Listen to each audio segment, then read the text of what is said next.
সাকিবের সাথে গত কয়েকদিন যে আলোচনা হয়েছে আমাদের, বা স্পেশালি আমার সাথে কথা, সাকিব আল হাসানকে আবারও দলে ফেরাতে চান বিসিবি, কিন্তু কেন? চলুন জেনে নিই। কিছুদিন ধরেই আন্তর্জাতিক ক্রিকেটের অন্দরমহলে বাংলাদেশের নামটা সুস্থির সঙ্গে নয়, বরং বিতর্ক আর উত্তেজনার সঙ্গেই উচ্চারিত হচ্ছে। আইসিসির সঙ্গে বাংলাদেশের সম্পর্ক যেন হঠাৎ করেই একটা অদৃশ্য দেয়ালে ঠেকে গেছে।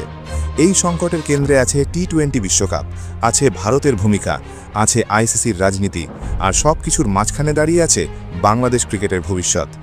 এই পুরো গল্পটা শুধু একটি টুর্নামেন্টের নয়, এটা আসলে বাংলাদেশের ক্রিকেট ব্র্যান্ড, অর্থনীতি এবং আন্তর্জাতিক সম্মানের গল্প। টি-20 বিশ্বকাপ সামনে রেখে বাংলাদেশ স্পষ্ট অবস্থান নিয়েছিল। বাংলাদেশ ভারত গিয়ে টি-20 বিশ্বকাপ খেলতে চায় না। এই সিদ্ধান্ত হঠাৎ করে নেওয়া হয়নি। নিরাপত্তা, রাজনৈতিক বাস্তবতা, কূটনৈতিক টানাপোড়েন সব কিছু বিবেচনায় রেখেই বাংলাদেশ বিকল্প প্রস্তাব দেয়। সেই প্রস্তাব ছিল পরিষ্কার ও যৌক্তিক।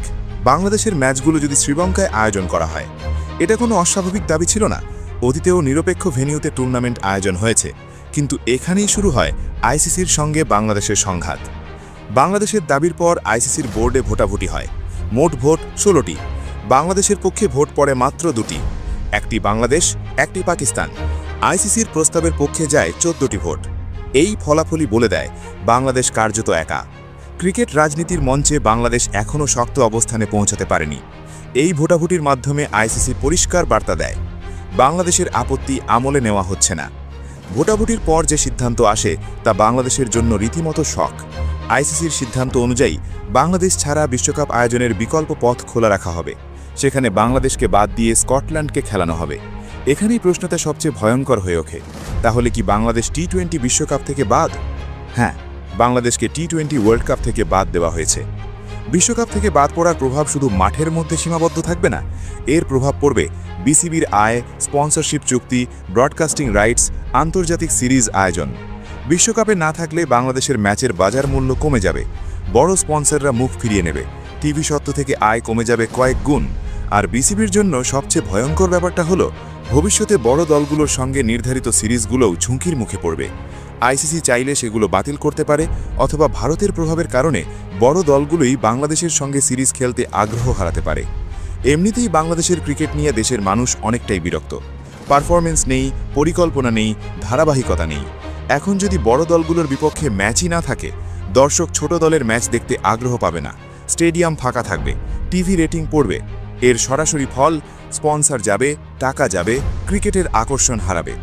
এই পথ ধরেই বাংলাদেশের ক্রিকেট ধীরে ধীরে বাংলাদেশ ফুটবলের মতো অবস্থায় পৌঁছে যেতে পারে।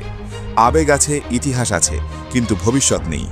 এই ভয়াবহ বাস্তবতার মুখে দাঁড়িয়ে বিসিবি বুঝে গেছে, এটা সামলাতে হলে দরকার একজন সুপারস্টার। কিন্তু দুঃখজনক সত্য হলো, এই মুহূর্তে বাংলাদেশ দলে প্রকৃত অর্থে কোনো সুপারস্টার নেই। ঠিক এই জায়গাতেই আসে সাকিব আল হাসান। বিসিবি সাকিবকে জাতীয় দলের কেন্দ্রীয় চুক্তির অফার দিয়েছে। এর মানে সাকিব আবারও বিসিবির বেতনভুক্ত খেলোয়াড়, আবারও জাতীয় দলের কেন্দ্রে সাকিব। এই সিদ্ধান্তের পেছনে দুইটি বড় কারণ স্পষ্ট। এক, বিশ্বকাপ বিতর্ক চাপা দামা দেওয়া। সাকিব মানেই হেডলাইন, সাকিব মানেই আলোচনা অন্যদিকে ঘুরে যাওয়া। সাকিব ফিরলে বিশ্বকাপ বিতর্ক চাপা পড়বে, এটাই বিসিবির হিসাব। 2, ব্র্যান্ড ভ্যালু বাঁচানো। সাকিব একাই স্পন্সর আনতে পারেন, দর্শক টানতে পারেন, আন্তর্জাতিক মিডিয়ার দৃষ্টি ফেরাতে পারেন। এই মুহূর্তে বিসিবির ব্র্যান্ড ভ্যালু ধরে রাখার জন্য সাকিবই একমাত্র ভরসা। সাকিব শুধু খেলোয়াড় নন, তিনি একটি প্রতিষ্ঠান। ভালো লাগুক বা না লাগুক, সাকিব ছাড়া বাংলাদেশের ক্রিকেট এই মুহূর্তে আন্তর্জাতিকভাবে প্রায় অদৃশ্য। তাই বিসিবির সামনে বাস্তবতা খুব কঠিন। নীতির প্রশ্নে শক্ত হলে ক্রিকেট হারাবে, বাস্তবতায় টিকে থাকতে হলে সাকিবকে দরকার। এই পুরো সংকট আমাদের চোখে আঙুল দিয়ে দেখিয়ে দেয় বাংলাদেশ ক্রিকেট কতটা নাজুক অবস্থায় দাঁড়িয়ে আছে। একটি সিদ্ধান্ত, একটি ভোট, একটি টুর্নামেন্ট, সব মিলিয়ে পুরো ব্যবস্থাটাই টালমাটাল। আজ সাকিবকে ফিরিয়ে এনে হয়তো সাময়িকভাবে আগুন নেভানো যাবে, কিন্তু দীর্ঘমেয়াদে প্রশ্নটা থেকেই যায়, বাংলাদেশ ক্রিকেট কি সত্যিই এই নির্ভরতার চক্র থেকে বের হতে পারবে, নাকি বারবার একই জায়গায় ফিরে আসবে? সময়ই দেবে উত্তর।